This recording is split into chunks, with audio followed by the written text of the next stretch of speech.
Good afternoon, Sharay. If you can just start off with just giving us a little bit of background on yourself and what you do at Motorola, that would be great. Yeah, so I look after the mobile business in a region defined as APMEA. APMEA covers Middle East Africa markets, plus the Asia Pacific markets, excluding Japan, India. I look after the entire end-to-end Lenovo and Motorola mobile business. The markets specifically are from mature market clusters like Australia and Taiwan. Then we have the Southeast Asia markets, and then, of course, the Middle East Africa region. Okay, great. Thank you so much. So if you can just give a brief overview on what have been some of the highlights for the Motorola mobile business here in the region. How has the business evolved over the years? And if you can share some regional highlights. Yeah, so as you know, Motorola has a long history going back all the way to 1984, where we had our first mobile phone in the world. And then through the years, there has been multiple innovations, including the original Razr back in 2004. And then, of course, the Motorola Atrix 4G, which was like the first phone in the world without the fingerprint, with the fingerprint scanner. And similarly, if you look to the most recent past, I think Motorola is continuing its DNA of innovation. Announced our Motorola Razr 5G. We have announced the Moto G 5G Plus, which brings real affordability offering to our consumers in the region. In addition, I think Motorola has always been true to bringing the great value products to the consumers in the region with our full Moto G franchise, and of course with our Moto E franchises. So I think Motorola has always had a very strong history and association with the Middle East region. If you look at how over the last 6 to 7 years, we have continuously been investing in the region.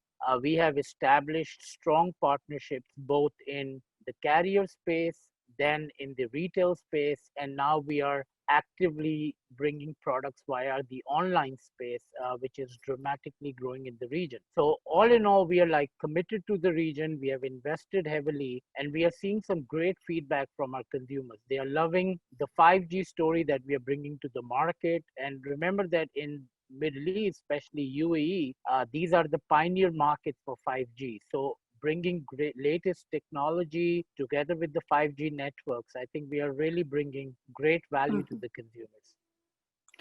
Okay, thank you so much for that, Shai. So over the years, consumer demands on mobile devices have definitely evolved. So in the past, they've obviously been attracted to like mobile devices that are bigger in size. Obviously, cameras are a big factor. So today, what do you think are the biggest trends that are now driving consumer demands on smartphones? Yeah, see, the phone industry has evolved a lot. If you go back the times when there was a 3G to a 4G migration, there was a hyped up demand on the phone as people went for the new technologies.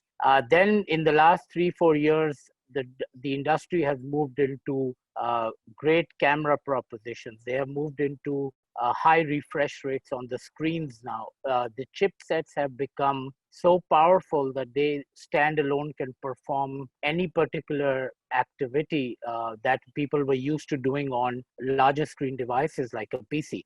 So the phone industry has evolved. And similarly, the trends today are related to this uplift from 4G to the 5G. And 5G is taking now the main real enhancement that the consumers will see in this industry. It is 100 times faster than the 4G. It of course allows great connectivity, which helps whether it's education, it's virtual learning, it's augmented reality, or whether it's gaming. These are big case studies for the 5G platforms. The operators and the carriers in the region are continuously expanding their footprint. The 5G coverage continues to grow dramatically. And what you will see is that as the price points of the 5G devices keep coming down, the adoption rate will grow. So I think the biggest trends we are seeing is what 5G and the ecosystem of 5G is bringing to the table, and the consumers are looking at those trends to take benefit and get on the latest devices, which can offer them those exciting innovations where it is related to particular case studies, like whether it's gaming or whether it's education or whether it's AI. And of course, the other key form factor, which is driving the consumer, the other form which is driving the consumer demand is actually the form factors of the device. Mm. I think Razer is a key example of that, that when the foldable technology, the world's first clamshell smartphone that we introduced, we really saw a great acceptance from the consumers because it was addressing a particular pain point in the market where consumers wanted all the best of the smartphone features, but in a more pocketable device. And so form factors of the device is driving the demands. 5G is demanding the demands, and I think the industry is well poised for a growth in the coming few years. That's great. Thank you so much for that.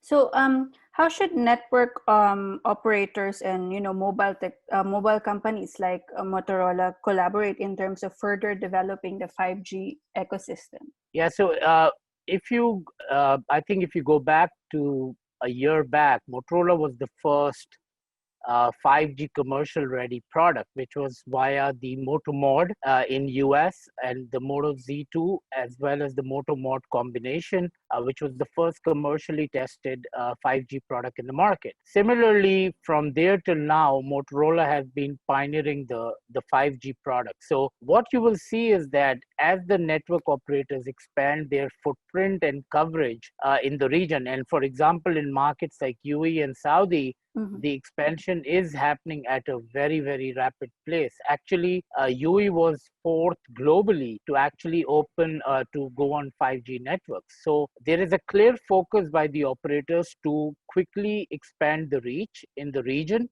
both outside and inside, which is also one of the key things they have to expand related to 5G. And from a Motorola perspective, I think there are three key things. One is we are supporting globally devices both on millimeter wave platform or the sub-6 gigahertz platform.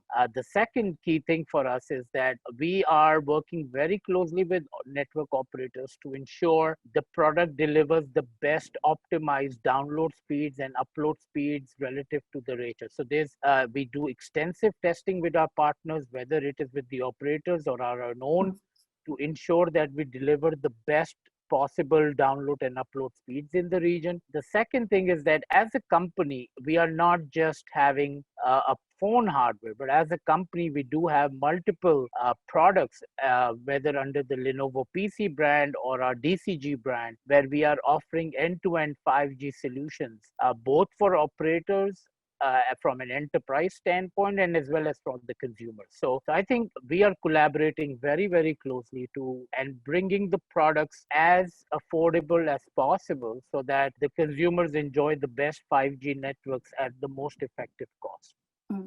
Okay, thank you. So moving on to the issue of security. Obviously, smartphones or mobile devices are now a very integral part of our everyday lives, and they do contain a lot of our most intimate and most vital data. So for Motorola, how are you embedding security into your innovations? Yeah, so we take security very seriously. I think it first starts by us putting the Android platform on our devices, which is a very secured and trustworthy software that goes on our products. Again, we put a very clean version of Android. Motorola typically has no frills or no customization added on top of the Android. So we believe in bringing our consumers the most clean Android software possible. Second is most of our products receive OS upgrades. We do have evaluated with different products evaluated different stage, but we do upgrade at least to Android OS. And then we are also continuously bi-monthly providing the security updates as and when they are released. So I think for us, it's Android is an important element within our ecosystem, and we are taking it very seriously to make sure that our consumers feel the security on our devices. The other thing is that we do work with a lot of chipset providers and other providers of our hardware to make sure that there is a cohesive security features that are implemented across the board. So, what can the market expect from Motorola in the coming months? See, I think we just started our journey about 6 months ago when we have re-entered our flagship space in the Middle East region. Mhm. We did that with the original Motorola Razr. Then we introduced the Motorola Edge Plus, and now just recently we introduced the Moto Razr 5G.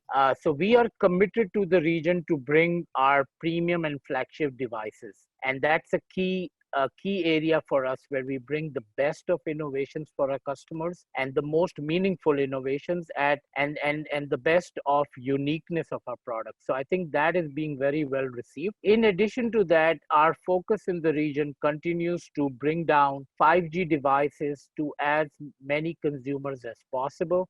We just started with our Moto G 5G Plus, which is an excellent product which offers 5G speeds as at low as 1299 dirhams, which we just recently introduced in the market. And we are committed to bringing more 5G devices in the region. In addition to that, I think we are very committed to our foldable technology.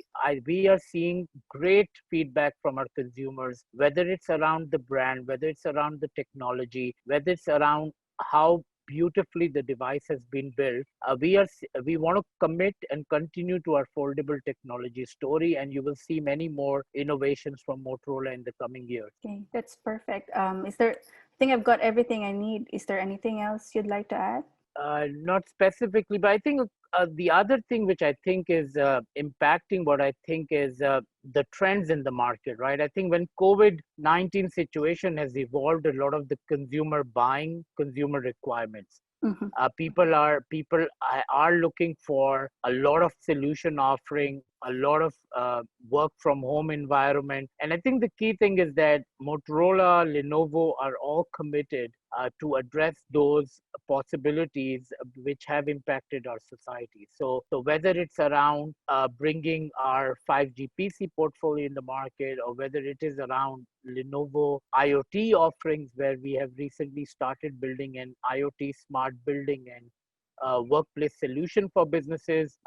I think the key thing is that as a company, the group Lenovo and then Motorola are well poised, in my view, to address the key consumers' pain point or business pain points as we manage this period of COVID-19. Okay, thank you so much, Sharay. I think that's it from me. Thank you so much for your time. Thank you very much.